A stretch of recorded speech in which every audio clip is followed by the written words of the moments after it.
Ça me peine de venir me tenir là devant cette caméra et de devoir parler de mon histoire, de devoir d'être, c'est-à-dire des gens, on n'a jamais connu qui était la femme de Desbordeaux et ça me peine qu'aujourd'hui, que ce soit à travers une vidéo de détresse, que les gens m'ont dit, mais attends, c'est qui cette femme-là? Vraiment, moi, je n'ai jamais voulu ça, mais là, je n'ai pas le choix parce que je sens ma vie en danger.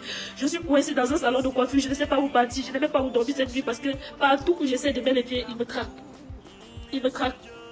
J'ai besoin d'aide, je vous en supplie, aidez-moi. J'ai essayé de porter plainte, j'ai eu plainte déposée au commissariat le 35e. On attendait qu'il soit là pour que la plainte lui soit remise. Aujourd'hui même encore, j'ai passé toute ma journée à la PJ et au commissariat. Toujours à cause de Desbordeaux. Je veux que Desbordeaux me dise ce que je lui dois dans ma vie pour me mener la misère. Je suis fatiguée, je suis épuisée, je vous jure. J'ai besoin d'aide, Seigneur, aidez-moi. Je sens que je sais pas, Desbordeaux avant ma vie. Et pas seulement la mienne, même à mes amis, mes copines, il les traque. Elles ont déposé plainte, il les traque jusqu'à hier. Il a fait enlever une de mes copines de 21h à 4h du matin. Sous mes yeux. J'ai vécu la scène. Et je pèse les mots quand je vous dis qu'il a enlevé ma copine. Je sais de quoi je parle.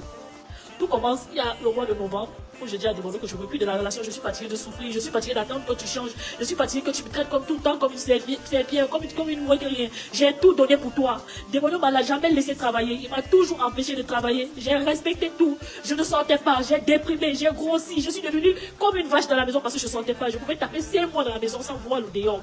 J'étais comme dans une prison dorée. Mais je me disais, oui, non, une femme au foyer n'a pas sorti. Oui, mais mon mari n'aime pas quand je travaille. Non, je vais respecter ce qu'il veut. Mais tout ce que j'ai fait dans ma vie là, Desbordeaux n'a jamais apprécié. Je me suis trop sacrifiée pour ce gars, je vous jure. Combien de fois, moi j'ai réparé les dégâts de Desbordeaux. Combien de fois Desbordeaux a soulevé ses musiciens. Il conclut un cachet. Et puis ne paye pas, moi je sors mon propre argent de ma poche pour payer les musiciens à son insu juste parce que je veux laver l'image de mon nom. Desbordeaux aujourd'hui a oublié tout ça. Desbordeaux me traque comme si j'étais une criminelle. Desbordeaux est tombé malade en Côte d'Ivoire. Je connaissais personne. J'ai traîné dans tous les hôpitaux d'Abidjan. Je dis mais dans tous les hôpitaux d'Abidjan. Moi qui étais étrangère. Je dormais avec des gens dans tous les hôpitaux. Ma famille m'appelait depuis le Cameroun. Aline, rentre au Cameroun. Si ce gars meurt, on dira que c'est toi. Rentre. J'ai dit jamais, il ne peut pas laisser mon nom souffrant. J'ai appelé mon frère. Oui, j'ai un frère qui est prêtre exorciste au Cameroun. Que je salue d'ailleurs et que je vais taguer si vous pensez que je suis en train de mentir. Christian Omba. Si Desbordeaux ne connaît pas, Père Christian Omba, qui vient dans ce direct démenti. J'ai appelé mon frère, j'ai dit, mon grand frère. Voilà mon chéri qui est malade, je ne sais pas de quoi il souffre. Je viens dans le pied de hospital, en fait, tous les amants ne voient pas. Il me dit, mais qu'est-ce qui ne va pas? Je lui dis, Desbordeaux ne va pas bien. Je lui dis, Desbordeaux ne va pas bien. Il me dit, il a quoi? Je lui explique, il me dit, ok. Le problème de Desbordeaux est d'ordre spirituel. Ramène-le moi au Cameroun. Je vais le ramener au Cameroun. Mais comment faire maintenant pour convaincre Desbordeaux pour aller au Cameroun, pour qu'il puisse se faire soigner? Je lui dis, ah bébé, tu sais qu'on est en Afrique? Il me dit oui. Je dis, ah, tu sais qu'ici en Afrique, surtout dans ton milieu là, il y a beaucoup de choses. Il me dit oui. Je dis, ah, est-ce qu'on va pas aller voir mon frère au Cameroun?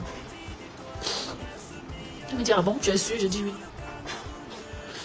Il me dit, ah bébé, le Cameroun est loin. Je dis oui, on fait comment? Il hésitait. Je dis, ok, il n'y a pas de souci. J'ai dit, je vais prendre un moment de jeûne. J'ai pris un moment de jeûne. J'ai dit, je vais faire 30 jours de jeûne pour Desbordeaux, afin que le Seigneur me montre de quoi il souffre pour que je puisse l'aider parce qu'il souffrait. Desbordeaux dormait dans mes bras comme un petit bébé. Je vous jure sur ma vie. Si je marque, je sens que la voiture me couille. Mais je suis fatiguée. On ne peut pas être ingrat comme ça dans la vie. Je baissais Desbordeaux comme un bébé. Il n'arrivait pas à dormir. Au 9e jour de mon jeûne, Desbordeaux a accepté que, pardon, appelle ton frère qui est prêtre là, je vais partir au Cameroun, il n'a qu'à me soigner, je ne me sens pas, si il reste ici, il va mourir. J'ai appelé mon frère, il me dit, venez. Il n'a pas informé un membre de sa famille. Il a pris son manager. Il a pris son manager, Eric Baoui, qui est en France aujourd'hui. Si les garçons, il n'a qu'à nier. J'ai déplacé Desbordeaux, Eric Baoui, 3 places, on est parti au Cameroun. On a fait 3 semaines, Desbordeaux dormait dans la chapelle. Prière sur prière, jeûne sur jeûne. Je vais épargner certains détails de ce qui s'est passé au Cameroun. Si les garçons qui viennent démentir, et je vais ressortir avec les preuves de ce que je suis en train de dire avec ta vie, c'est-à-dire avec son visage sur cette vidéo que lui-même il a tiré ce jour-là. Je viendrai poster ça sur les réseaux sociaux. Si tu es en train de démentir. Mais c'est quoi? On doit vous soutenir comment? Dès que Débordeur a guéri comme ça, il est devenu garçon. Quelqu'un qui est parti au Cameroun, il ne tenait pas sur ses deux pieds. Il est revenu, il dit garçon, il est revenu, il a sorti pique, il met. J'étais content. Il dit, oh, mon chéri va bien haut, il s'est bien remis, il a sorti pique, pique, il est en train de prendre partout. Il s'est joué les ingrats. Il s'est joué les ingrats. Il est venu. Il m'a abandonné au Cameroun pendant 10 mois. Le surcroît, je portais son enfant. Et Adama.